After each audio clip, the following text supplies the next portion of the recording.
Mais dans ces personnes constituées de 46 personnes, je crois que forcément il doit y avoir l'oncle, le neveu, le petit cousin, le cousin éloigné, le cousin germain, etc.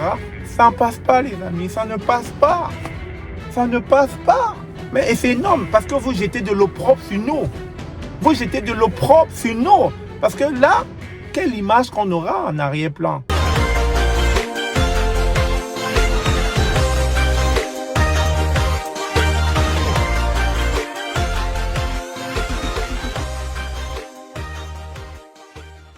Bonjour, bonsoir. Bienvenue sur la chaîne de l'immigration et de l'entrepreneuriat. Je suis vraiment énervé, fâché contre certains Africains, contre certains agissements. Je peux comprendre qu'on est encore en train de rechercher le coupable, soi-disant, du meurtre. Parce que pour l'instant, on n'a pas déterminé les causes d'Alexandra Martin. Et je peux comprendre que la famille restée au Congo, endeuillée, veuille venir pleurer leur fille. Je peux comprendre ça. Et que dans sa bonne volonté, le président de la République démocratique du Congo a dépêché une délégation de 46 personnes de cette famille endeuillée. Mais je trouve que c'est énorme, c'est trop. Et dans cette volonté, effectivement, c'était inévitable. L'ambassade du Canada n'a donné le visa qu'à 6 membres de cette délégation de la famille proche de la victime. Et donc, la question qu'on se pose, est-ce qu'il aurait fallu que tout le Congo se dépêche pour venir pleurer Alexandra Martin au Canada? Il aurait fallu dépêcher une délégation de 46 personnes pour venir pleurer Alexandra Martin au Canada? C'est une question que je me pose parce que le refus de l'ambassade du Canada ne me surprend pas. Le fait qu'on ait refusé 44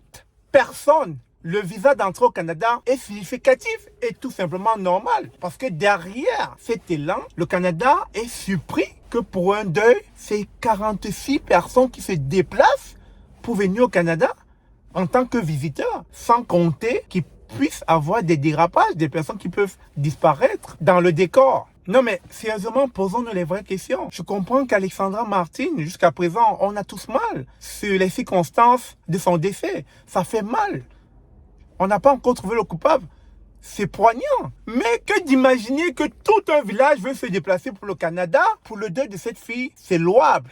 C'est bien, mais c'est pas un peu exagéré? Parce que dites-vous que les questions que je me pose en ce moment, ce sont les questions que l'ambassade du Canada s'est posées quand il a vu 46 personnes demander le visa pour le deuil d'Alexandra Martin. Ils se sont dit, mais non, ça n'a pas de bon sens. Et je vais vous lire l'article source. Je vais vous mettre l'article source dans la description de cette vidéo. Affaire Alexandra, visa refusé pour une majorité de la délégation familiale. L'ambassade du Canada à Kinshasa aurait refusé les visas à 44 membres de la délégation familiale congolaise qui devaient se rendre à Trois-Rivières pour le décès d'une étudiante Alexandra. Le président de la République avait transmis une liste de 46 personnes, mais les autorités canadiennes n'avaient accepté que 6 membres maximum. Finalement, seule la mère de la victime et son époux auraient obtenu le visa d'après certaines sources concordantes. Cette décision limite grandement le nombre de proches pouvant faire le deuil sur place et soutenir la famille. Elle risque d'alimenter les interrogations sur les circonstances troubles du décès dont le corps avait été retrouvé près d'une marina à Trois-Rivières. Le Canada semble imposer des restrictions à la venue d'une majorité de délégations familiales alors que l'enquête demeure ouverte. Alors face à cela, dites-moi vous-même, de vous à moi, est-ce que c'est raisonnable de faire partie de tout un village pour un deuil au Canada, surtout que on peut rapatrier le corps une fois l'enquête terminée afin qu'on puisse pleurer le deuil à la maison, à domicile, chez nous, en Afrique? Est-ce que ça en vaut la peine que tout un village se déplace? On peut comprendre une délégation de 10 personnes maximum. Ça encore, ça peut se comprendre. Mais 46 personnes! Les gars, vous avez fait fort. Excusez-moi là. Des fois, il faut qu'on se dise la vérité. Vous avez fait fort. C'est énorme. Vous attendiez à quoi avoir les visas? Avec cette attitude-là? Non, les gars, vous avez fait fort. Vous avez fait fort. Honnêtement, nous pleurons encore le deuil. Nous sommes encore sous le choc. Nous sommes mobilisés tous ensemble, que ce soit le Sénégal, la République démocratique Congo, le Cameroun, la Côte d'Ivoire. Nous sommes tous mobilisés autour de ce deuil-là. Mais dites que notre délégation de 46 personnes dépêchée par le président pour qu'il puisse venir pleurer Alexandra Martin ici, je trouve que, gars, vous avez fait fort. Vous avez fait fort quand même. Si vous aviez au moins demandé conseil à un consultant en immigration ou à un avocat en immigration, il vous aurait dit tout simplement, ne faites pas cela. ça n'aurait pas passé, les dossiers n'auraient pas marché.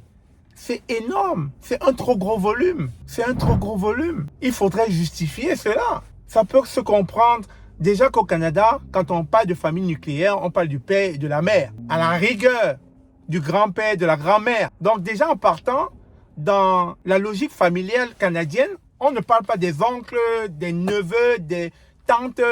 Et si dans ce cortège, dans cette délégation-là, vous aviez mis tout le monde, c'est sûr qu'un constat en immigration, un avocat en immigration, vous aurez dit non, non, arrêtez là, ça ne va pas marcher ce dossier. Mais vous avez cru que comme le président de la République a délégué 46 personnes pour assister à ce deuil, ça allait passer comme crème. Non, ça ne marche pas comme ça. Les lois canadiennes, je ne sais de le dire, sont intransigeantes, inflexibles et rigides. Si même les lois canadiennes s'attaquent aux Canadiens, je dis bien, aux fonctionnaires canadiens, ce n'est pas un président africain qui va déroger à cela. Ce n'est pas parce que le président Tshisekedi va transmettre une liste d'une délégation de 46 personnes que ça va passer crème devant l'ambassade du Canada. Non, non. Le Canada, ça ne marche pas comme ça, les amis.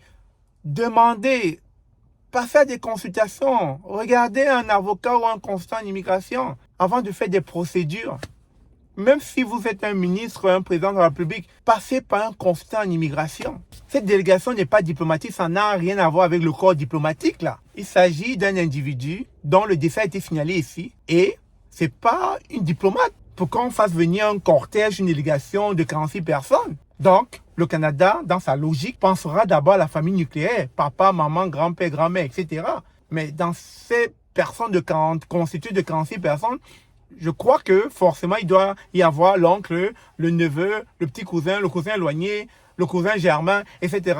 Ça ne passe pas, les amis. Ça ne passe pas. Ça ne passe pas. Mais c'est énorme parce que vous jetez de l'eau propre sur nous. Vous jetez de l'eau propre sur nous. Parce que là, quelle image qu'on aura en arrière-plan? Ça ne va pas passer comme ça. Il y aura des commentaires en arrière-plan. Il y aura des supputations en arrière-plan. Il y aura des idées en arrière-plan. Et on ne veut plus ce genre d'opprobre là. C'est une opprobre, une offense à la communauté africaine.